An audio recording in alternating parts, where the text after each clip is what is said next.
tal?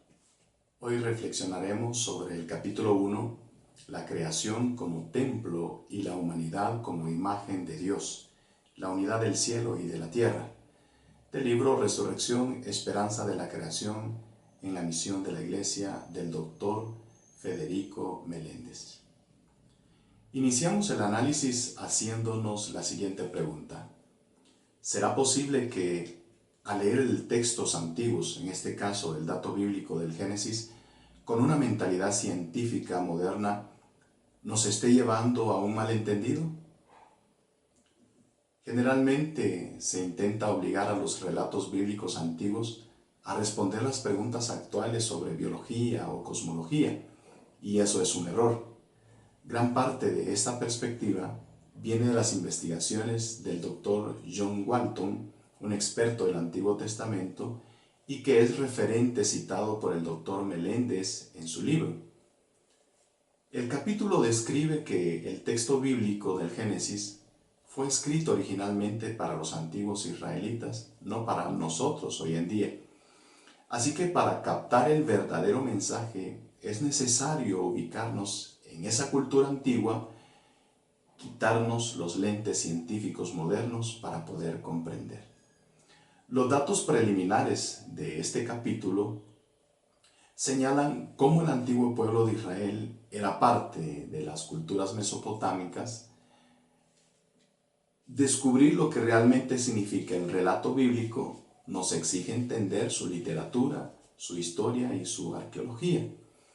Es como aprender un idioma desconocido.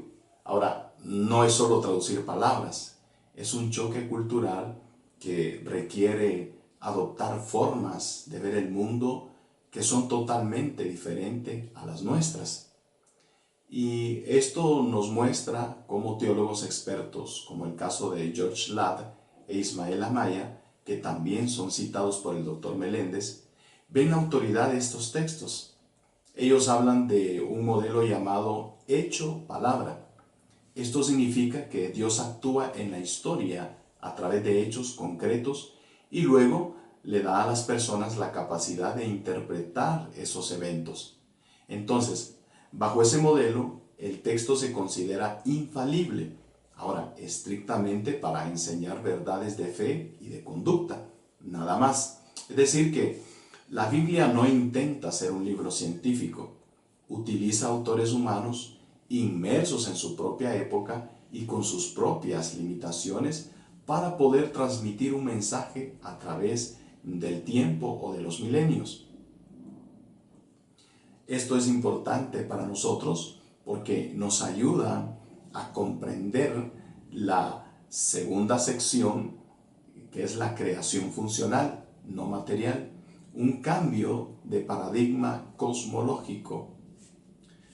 En esta segunda sección y en su primera parte, nos encontramos con el enorme contraste entre cómo piensa la mente moderna y cómo pensaba la mente antigua en cuanto a la realidad.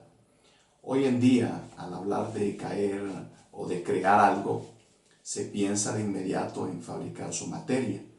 Pensamos en átomos, pensamos en química, pensamos en orígenes biológicos.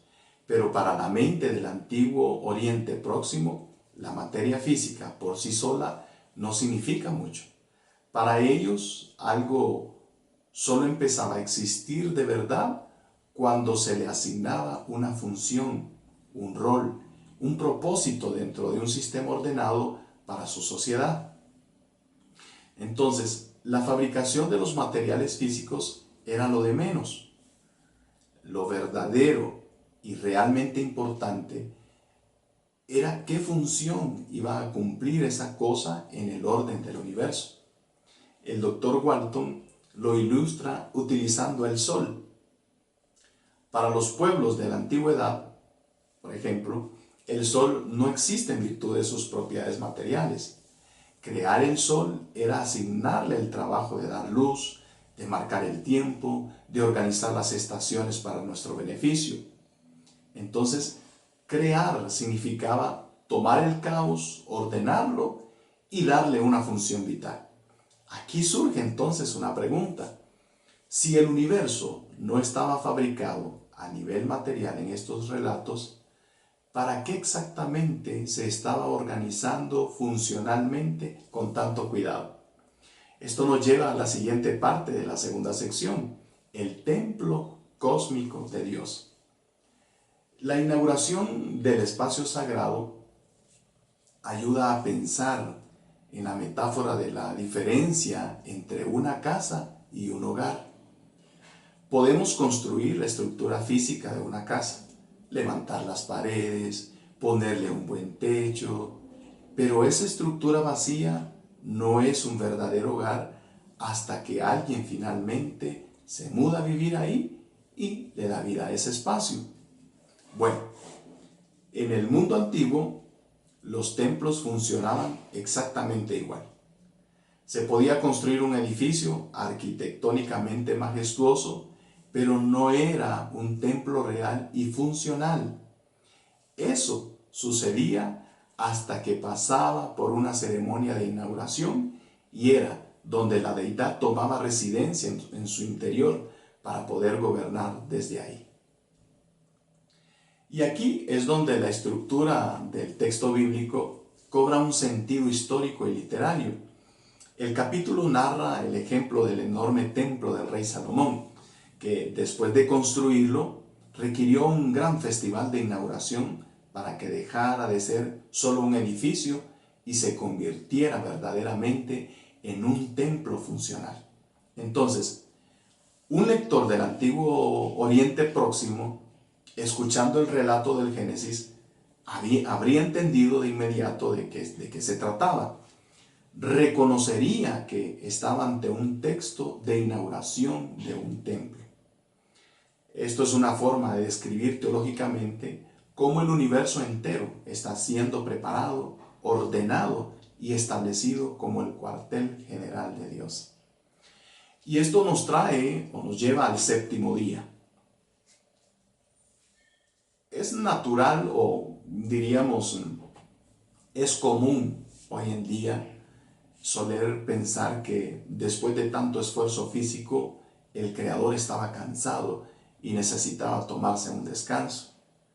Pero en el contexto del mundo antiguo, eso no es así. Una deidad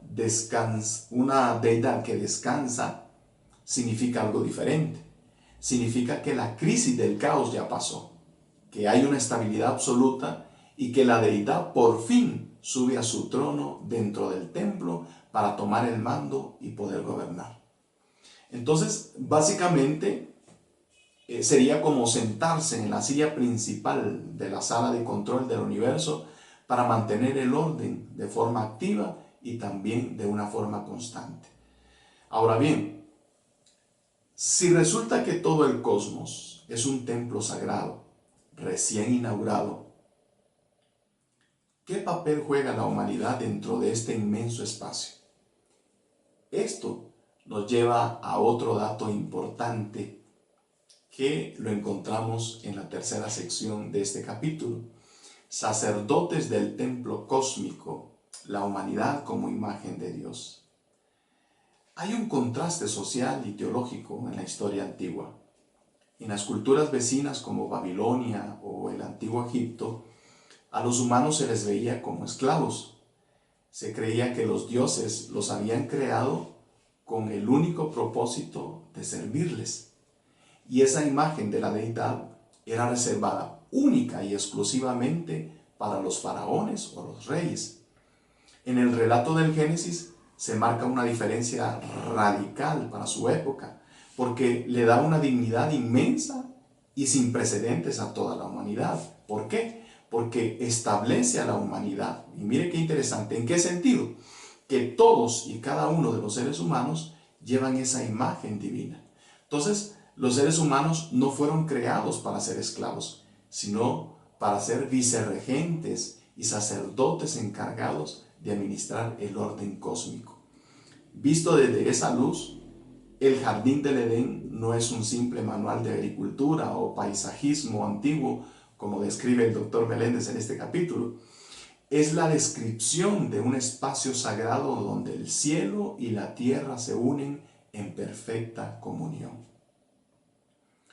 Otro dato interesante son los términos utilizados para las labores descritas en el Edén: cultivar y guardar. En la literatura antigua, esas mismas palabras hebreas se usaban para describir las tareas rigurosas de los sacerdotes, que eran orientadas a la preservación del espacio sagrado. Así que Adán no era un jardinero, como tradicionalmente se suele ver. Estaba actuando como arquetipo o como el primer sacerdote y representante de toda la humanidad en ese santuario. Y cuando los antiguos decían que alguien portaba la imagen de Dios, se referían a 4 aspectos vitales. Aspectos que no tienen nada que ver con poseer características biológicas o neurológicas similares. Tiene que ver con, primero, la función, actuando como administradores activos de la creación. Segundo, tiene que ver con la identidad, esa naturaleza asignada que nos separa intrínsecamente del resto de las criaturas. También tiene que ver, un tercer aspecto, con la sustitución, sirviendo como los verdaderos representantes físicos del gran rey en su territorio. Algo similar a cuando se colocaba una estatua del rey en una provincia que era recién conquistada.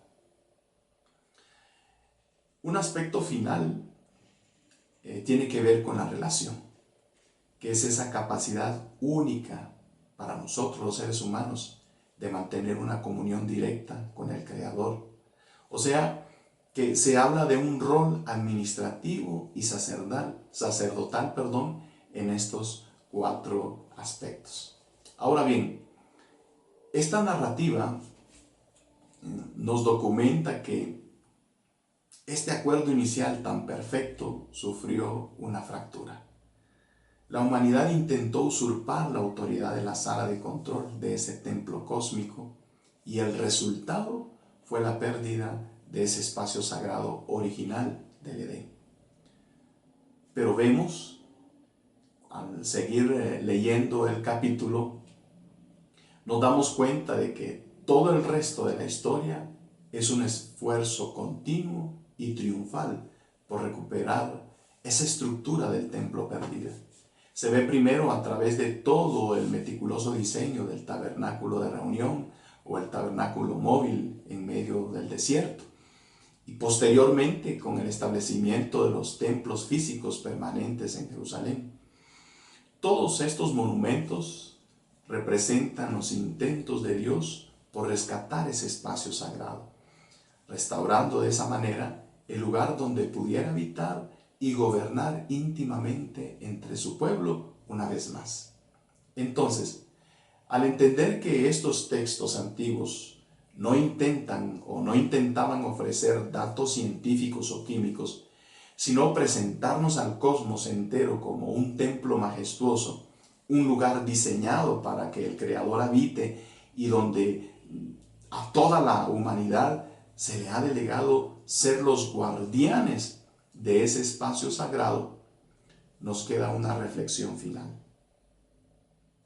Si empezamos a ver al mundo que nos rodea no solo como materia aleatoria y consumible, sino como un inmenso espacio sagrado confiado directamente a nuestro cuidado, ¿cómo moldea eso nuestras acciones y nuestro sentido de propósito cada día?